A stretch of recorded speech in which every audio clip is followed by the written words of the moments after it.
Telangana farmers association ద్వారా ఈ empowerment summit చేయడం జరిగింది.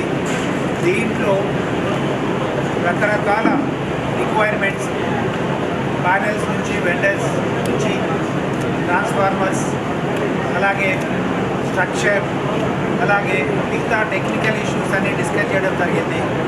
ఈ స్కీమ్ కింద తెలంగాణలో 883 ఫార్మర్స్ 1250 మెగావాట్స్కి పర్చేస్ అగ్రిమెంట్ చేయడం జరిగింది.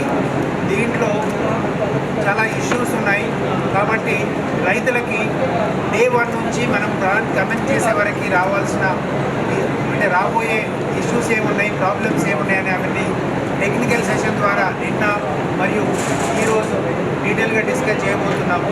ప్రతి రైతుకి ఈ అవగాహన సదస్సు ద్వారా వాళ్ళు సాయిల్ శాంపిల్ నుంచి మొదలెట్టేసేసి లీగల్ ఒపీనియన్ నుంచి మొదలెట్టి అలాగే వాల్యుయేషన్ కావచ్చు, బ్యాంక్ దగ్గరికి వెళ్ళడం కావచ్చు, బ్యాంక్లో ఉండే డాక్యుమెంటేషన్ కావచ్చు, తర్వాత వాళ్ళు ఎక్కడ ఎలా ప్యానెల్ సెలెక్ట్ చేసుకోవాలి, ఎలా మిగతా రిక్వైర్మెంట్ సెలెక్ట్ చేసుకోవాలనే దాని గురించి వాళ్ళందరికీ అవేర్నెస్ చేయడం జరిగింది.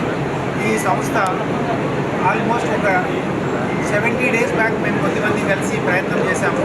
అంటే సంస్థ రిజిస్ట్రేషన్ అయ్యి లెస్ దెన్ 15 డేస్ ఉంది. కానీ అందులో హనుమంతరావు గారు, లక్ష్మి గారు, మిగతా వాళ్ళందరూ సపోర్ట్ చేయడం మూలంగా ఈరోజు ఈ సంస్థకి ఇంత రెస్పాన్స్ వచ్చింది. ఈ సంస్థ ఈ రోజుతో కాకుండా 25 సంవత్సరాలు మనమందరం కలిసి ప్రయత్నం చేయాలి.